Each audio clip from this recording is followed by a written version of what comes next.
Old drum चूल्हा biryani cooking dhaba. Bharatpur नामक गांव में विजय नाम का एक व्यक्ति रहता था। वो क्रिमिनल इन्वेस्टिगेशन डिपार्टमेंट में चौकन्ना रहकर काम करने वाला एजेंट था। एक दिन उसके senior additional general of police उसके नीचे काम करने वाले ऑफिसरों को अपने शहर में काले धंधे काम करने वाले बहुत बढ़ गए हैं, इसमें सबसे ज्यादा टनों के हिसाब से चंदन की लकड़ी के ये चोर लोग कहाँ से ला रहे हैं, ये समझ में नहीं आ रहा है। 4 महीने से कुछ क्लू मिला तो उसे पकड़कर कड़ी पूछताछ करूंगा बोले तो वो लोग एक बारीक से बारीक क्लू भी नहीं छोड़ रहे हैं। ये स्मगलर बहुत शातिर है। ये लोग जंगल से लाकर शहर में अमीरों को बेच रहे हैं। करोड़ों का कारोबार चल रहा है। कुछ अमीरों से पूछे तो वो कुछ बताने को भी खाली नहीं है, क्योंकि वो स्मगलरों का मॉडल ऑपरेशन बहुत ही जबरदस्त है। इसलिए ये केस मिस्टर विजय को दे रहा हूँ। आई वॉन्ट रिजल्ट क्विक, कहता है। विजय खड़ा होकर I do my level best sir कहकर सैल्यूट मारता है।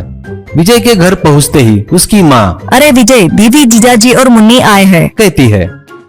विजय को देखकर मुन्नी दौड़ते हुए मामा कहती हुई उसके पास आती है। विजय मुन्नी को उठाकर, क्यों जीजाजी, इतने दिनों बाद हमारी याद आई क्या, कहता है। दीदी, उनको अभी हफ्ते भर की छुट्टी मिली है, इसलिए तुरंत यहाँ आ गए। मुन्नी, मामा हम पहले लॉन्ग एगो आए थे ना, तभी हम लोगों को एक ढाबे पर ले जाकर चूल्हा बिरयानी खिलाए थे ना, वहाँ लेकर चलो ना प्लीज, ऐसा कहती है। माँ, ये क्या बोल रही हो, मैंने खाना बनाना शुरू कर दिया है, अभी ढाबे पर क्यों? विजय, खाना रात में खा लेंगे। मुन्नी अभी डायमंड ढाबे की बिरयानी खाना चाहती है, चलो सभी लोग वहाँ चलते हैं, ऐसा कहता है।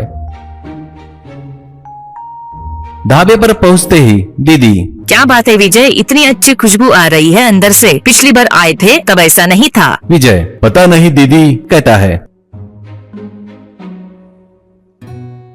फिर सभी लोग अंदर जाकर बैठते ही तभी उनके पास सर्वर आकर नमस्ते कहकर मेनू कार्ड देता है। विजय, क्या बना रहे हो, इतनी अच्छी खुशबू आ रही है, क्या पका रहे हो अंदर? सर्वर, वो क्या सर, स्पेशल चूल्हा दम बिरयानी है, मेनू में है, देखिए सर। 4 महीनों से ये नया डिश हमारे यहाँ स्पेशल है, बहुत ही फेमस हो गया है सर, टेस्ट करोगे क्या आप? सबके लिए बिरयानी लाओ क्या, ऐसा कहता है। विजय, हाँ ठीक है, 5 बिरयानी लेकर आओ, ऐसा कहता है।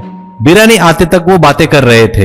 तभी विजय की माँ नाक से लंबी सांस लेकर कहती है, जब से सोच रही थी ये खुशबू कहाँ पर आई थी, अभी याद आया। कुछ महीने पहले अपने पड़ोसी के साथ तीर्थ यात्रा पर गई थी ना, वहाँ पर अच्छे चंदन की लकड़ी को घिसकर उसका अर्क एक कटोरे में भरकर सभी लोगों को लगाने के लिए दिए थे। यही है वो खुशबू। हाँ, यही खुशबू बिरयानी की खुशबू के साथ मिलकर, इसलिए पहचान नहीं पाई मैं, ऐसा कहती है। विजय ये सुनकर सर्वर को बुलाता है और कहता है, तूने चूल्हा बिरयानी बोला था ना, वो कैसे बनाते हैं थोड़ा मुझे बता, ऐसा कहता है। सर्वर, आइए सर, मैं झूठ थोड़ी ना बोल रहा हूँ, कहकर विजय को अंदर ले जाता है।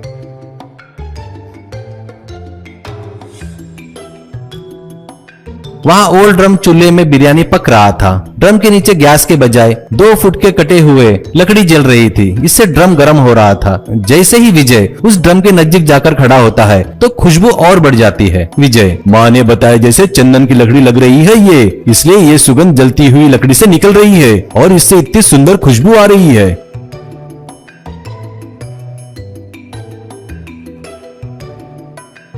अब समझ में आ गया इस स्पेशल बिरयानी का टेस्ट इतना बड़ा क्यों है। ये मामूली लकड़ी के बजाय ये लोग चंदन की लकड़ी जलाकर इसकी खुशबू उस बिरयानी में जाने लायक सिस्टम बनाए, मतलब, ऐसा कहता है। सर्वर हंसते हुए, हाँ सर, ऐसा कहता है। विजय, तो ये चंदन की लकड़ी किस दुकान से खरीदे, अच्छी खुशबू आ रही है, ऐसा कहता है। सर्वर, सर शॉप से नहीं, मिनी लॉरी से लाकर किचन में डालकर जाते हैं, आपको चाहिए तो हमारे कुक से पूछिए, कहकर थोड़ी दूर पर कुक खड़ा था उसके तरफ इशारा करके बताता है। विजय उसके नजदीक जाकर, ये चंदन की लकड़ी कहाँ से ला रहे हो भाई, ऐसा कहता है। कुक एकदम सर उठाकर देखकर पीछे के गेट से भागने लगता है। विजय उससे भी तेज दौड़कर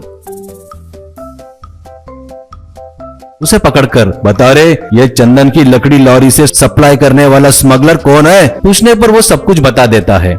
अब क्राइम ब्रांच ऑफिस में सभी लोग विजय की तारीफ कर रहे थे। इतने जल्दी चंदन की स्मगलिंग करने वाले के बारे में पता करने की खुशी में सभी लोग उसे अभिनंदन कर रहे थे। तब विजय, ये सब मेरी प्यारी छोटी भांजी की वजह से कर पाया हूँ, अगर वो ढाबे पर जाने की जिद न करती तो मैं इतने जल्दी इस केस को सॉल्व ही नहीं कर सकता था, ऐसा कहता है।